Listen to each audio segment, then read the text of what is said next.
YouTube, how's it going? The Goat House is back, and I have my last recap of the year, Super Bowl 53 recap. I enjoyed the game. I like a good defensive battle. Yeah, there could have been a little more scoring, and I know the ratings were down because there wasn't a lot of scoring. I enjoyed the game. I'm going to recap it. I also have a theory on why the game was a defensive game, why it was so low scoring. There's obvious reasons, but I have a kind of outside-the-box theory, so we'll get into all that in just a second. I just got some updates about our channel here. What's to come for the offseason. But first, real quick, follow our Twitter, the Goat House YT, link in the description. Talking a lot of free agency, a lot of draft, and updates about the channel on there. And then there's our Instagram, brand new Instagram with some draft stuff on there. But what's to come in the offseason? Favorite time of the year for this channel is the offseason. So much to do. A mixture of ranking players based off the season. I'm going to do a top 100 in the Friday live stream, this upcoming Friday live stream. Actually, I'm going to rank by position in the near future. Basically ranking players, in my opinion, based off their performance of the 2018 season, plus 2019 playoffs has to do with that as well. Also going to talk free agency, any rumors, anything I'm hearing, anything I'm predicting, free agency rankings. We're going to get the other Goat House members involved. We're going to predict where the free agents, what team the free agents will land on. Enjoyed that a lot last year. And we're going to talk a lot about the draft. That's how this channel started, the draft. Favorite day of the year, NFL draft, 3 days, and mock drafts, rumors, trade scenarios, prospect evaluations, prospect rankings, big board rankings, combine. Can't wait for the combine this year. A lot of draft coverage, a lot of all those three things I just explained. That's what's to come. I will tweet out updates, what's coming each week on the Twitter. So again, link in the description of that. Check it out. But let's get into this recap between the Patriots and the Rams in Super Bowl 53, 13-3. Very low scoring. And I'll just give you my theory right off the bat. I know people probably want to hear it. Well, first off, the obvious reason it was a defensive game, why it was low scoring, was the defenses were great. Credit to both coaches, Wade Phillips and Brian Flores was outstanding. I'm pumped for the Dolphins. That's all I was thinking the whole game. Great hire.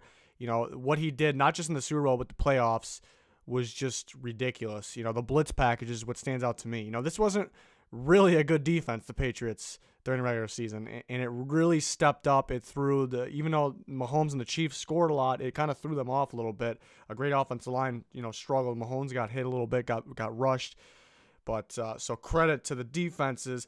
That would be the number one reason it was a defensive game, obviously. But I do have a theory, and that is that during the year, really the whole year, and except for this game, and I kind of predicted, there was some questionable flags or no calls, but I kind of predicted they would lay off a little bit. And what I noticed that was different from the rest of the year in this game was drives were not extended, because we saw one or two, but drives were not extended because of BS flags. And I think it was purposely done during the year. Number one reason would be for more offense, so you get more viewers, so the NFL will be more exciting to most people than maybe that don't watch the NFL. I know there's a lot of you out there that like defensive games, but the NFL wanted it to be an offensive year. It was an offensive year because of the playmakers, because of the new offenses, but I think because of the penalties, extending drives. I saw that more this year than ever across the whole league, and it wasn't done in this game. They kind of screwed themselves by the NFC and AFC championship, both too many flags and poorly officiated.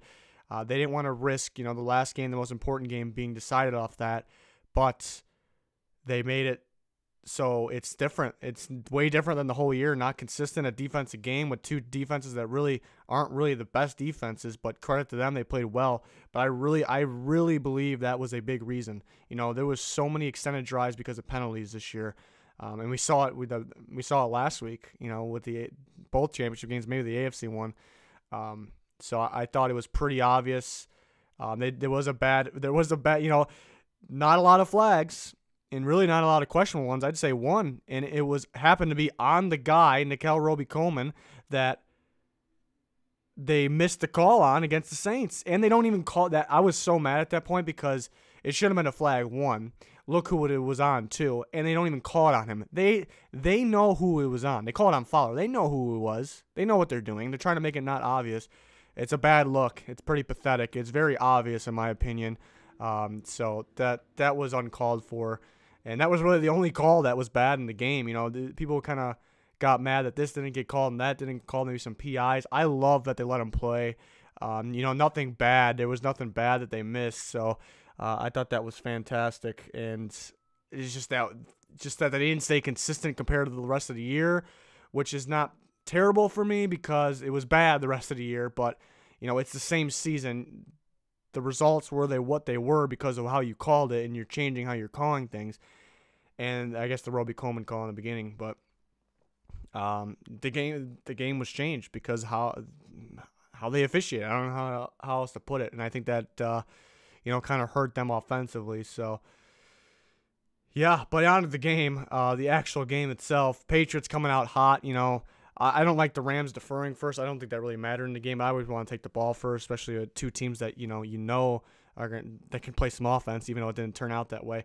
And I thought the Patriots were going to go out there and score easily. They're pounding Michelle. He's getting the first run of the game. First, they kicked it to Cordero Patterson. I thought he was gone, but he got a good return. But then the first run of the game, Michelle, if he didn't stumble, he actually might have been gone. It looked like a very good run. So, and then they kept giving it to him, and he was getting good runs, and then he kind of just stopped giving it to him. And then Brady throws a pick. Terrible throw. It was kind of tipped, and then Hogan kind of saved the interception, but then it still got intercepted. So good try by Hogan there. He gave his best effort. It was a terrible throw by Brady. Brady really wasn't good in this one. It wasn't really the same as he used to be, and they kind of knew it. They're like, we're going to win this game running the ball, running the clock, getting the field goal. And we seen them early in the game, a third and somewhat long. They're playing for a field goal. I hate when teams do it. The Patriots don't do it, but they knew they had to do it. They're going to win this game by field goals, and they missed. So it was just unfortunate. I don't really disagree with the call because you don't want to put it in Brady. Brady did make some good throws. There was one to Gronk late in the game that was ridiculous. Perfect throw. There was a few. All the throws to Gronk really were pretty solid. Edelman was wide open. But Brady, they couldn't really let him, go out and win the game and be the guy like he used to be. So I don't know if he's able to do it, but he's still obviously very good. But so I thought that was pretty obvious. I thought they could have gave the ball to Michelle more. They kind of did at the end of the game again, and it was working wonders. Line did a good job. There was times where Sue and Donald would kind of collapse the pocket for them, but that's what you expect to happen. Nothing crazy happened. Nothing unusual happened. But obviously Edelman, MVP of the game. And people were saying special teamers should be MVP of the game. I'm not going to disagree because guys like Slater and, the punter, the kick, they all played pretty good. Cordell Patterson had a good return. They all played, more than pretty good. But I think the field position game is what won the game for the Patriots, and they were able to get good field position, get to midfield no problem because guys like Michelle and mainly Edelman, and then able to pin them. The punter and guys like Slater would not be able to make those plays if they weren't able to flip the field position, give them good field position. So, and then the Rams were always starting from their own territory. So that was the big reason. And then the offensive playmakers that helped the Patriots get there, the ones that stood out to me were Edelman, Michelle, Gronk down the line there. Brady did make some big throws. Line played pretty good in the right moments. But really, Edelman and Michelle, to me, were the main guys. Didn't see much of James White, which was interesting. But they don't really need to do that because they got quite a few running backs. Love that they picked up Michelle late in the first round, stole them. They've always had playmakers, always had solid running backs that can play. They make them work. They never had that true running back, and they got one with Michelle, and that was a huge reason for their success. Love it. The Rams couldn't get anything going on offense due to the offensive line was, struggling to pick up blitzes. It's tough, but they picked up the blitzes well this year overall. But those blitzes were unreal. And, you got the guys coming off the edge, too. You got Flowers, but the linebackers, Hightower, Van Noy, and you got the DBs coming in. Great blitz packages. They were kind of they weren't showing anything, too. It was right before the ball was snapped, and that's when they decided, they're changing up their looks, and that's how you get in a quarterback's head. You change your looks up. You don't make anything obvious. I think too many teams, offense and defense, make things a little too obvious these days. Everybody's seen it. Everyone's seen this. Stop going by the handbook. Think outside the box. That's what's going to win you championships here. So Goff did struggle. I kind of predicted that the Patriots blitz will keep up, and that could throw Goff off his game. He played pretty well against the Saints. They couldn't get too much pressure when they did. He looked a little off his game, but it was rare. So I kind of did predict that. Did not predict them to score 3 points, with the Patriots score 13. Gurley should have been used more. He looked fine to me. He was running fast. He looked fine. I don't know why he's not being used. That's very interesting. Maybe that comes up during the offseason. I highly doubt it happens, but maybe it comes up that they think they don't really need him. They need a different style of guy. So, if they can, it's not going to happen, but it's definitely going to come up. Media will bring it up. But, honestly, if you could get a first rounder and you think you can do better with a different style running back, somebody would definitely give you a first rounder from. So that's something to think about, really, but it's not going to happen. But very interesting. It might be an interesting topic, too. But he should have been used more. Cook should have been used more early. They used him kind of late. He did. I noticed that a lot. I like Cooks a lot, but I noticed that a lot this year is that if he gets hit when he catches the ball, he's most likely dropping it, which it's hard to do. And he's kind of the smaller, not the biggest receiver. He's very good, very talented, very athletic. But, there was some. Those were big plays. Not really talked about enough. With McCourty saving the touchdown, and Harmon, I believe it was. Those were big plays. That McCourty one was ridiculous. The range he had on that play, and he can't see the ball. That's just instincts. That is just instinct. That may have been the play of the game. Really, I think that was McCourty. That's just high football IQ and high instincts. Knows the game. He knew exactly what angle not even that, but he knew exactly what angle to take. He was flying, by the way. When to put his hands up, when to hit him, where to hit him. The timing was perfect. I don't think that was luck. I think that's there's a little bit of luck always involved, but I think high IQ, knows the game. Veteran move right there. That was the play of the game to me. It really was. And Michelle and Edelman had some big plays. There was some big interception by Gilmore. Gilmore was fantastic too. He was chasing Cooks around everywhere too. Gilmore's, kind of, he can do it all really, but keeping up with Cooks is a little tough. And he did a very good job. Got an interception. Got a few pass deflections that were big down the field. They were pretty good throws too. Goff didn't have too many of those, and the ones he did, Gilmore was breaking them up. Gilmore, fantastic season, maybe the best corner in football. Where am I going to put him? My top 100. Can't wait to see that. Not too many great DBs this year, I think. But in terms of usually you have more. There's some good ones, but usually you have more ones that we call elites. Really corners, I should say. There's usually a list of guys that you can argue that were elite. Like last year, there was a big debate: who was the best corner, which ones are elite. This year, not too many of them, but there's a couple that did stand out this year. Gilmore was one of them, for sure. But really, the Patriots' defense was super impressive. I already talked about that. Brian Flores, great pickup for the Dolphins. Can't wait to see what he does with them. I'm going to do coach grades, too. We got finalized head coaching hires finally, and I'm going to grade each one, rank each one. So that should be fun. Next day or so, we'll do that. So, but the Rams, there's really nothing else to say. Their defense played a hell of a game. Peters, at times did get beat a little bit. But then he did make some big plays. It was a tough job for him covering Edelman. Kind of going away from Talib there. I thought Fowler was good. I thought Brockers was solid. I thought Donald was, his self. Sue was phenomenal in the playoffs. And the DBs were okay. Joyner struggled, I think, this year. I think he struggled a little bit. But Goff really couldn't get anything going, and it was due to the blitz. That pick he threw to Gilmore, I didn't blame him too much because you have about a half second to decide and you can't take a sack. He took a sack at one point during his game. It was, I think everybody knows what I'm talking about. It was just terrible to not throw that ball away.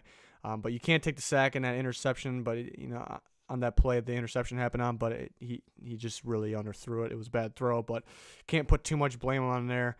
They couldn't pick up blitzes. That's really it. Again, surprised at the low scoring here, but I think, the defensive game plans, players stepped up, and that drives were not extended really, by the refs. I think that's a huge reason. We've seen it so much this year. So the NFL, and it's not just the refs. The NFL has something to do with it too. I think they were allowing more holding on pass plays this year People say to protect the quarterback, and people say the roughing the passers were to protect the quarterback a little bit, but they're not concerned. They're not concerned about the health of all the other players. I don't think they really are about the quarterback too much. I think it's more of more points, more excitement, more viewers, extending drives. I really think that's what it is. And they were allowing all that, and they really dug themselves a hole after the NFC and AFC championship game where they couldn't do it. They had to call a good game, but it's a lose-lose for them because people are pissed that it was low scoring. Not that many people, watched it, and, the ratings were down, but it's a lose-lose because it's either they're getting in trouble, the NFL's in trouble about the officiating, or they're in trouble about the lack of scoring, but it's their own fault. They set this up here. I would like the NFL to be consistent. I want it to kind of go back to the way it was.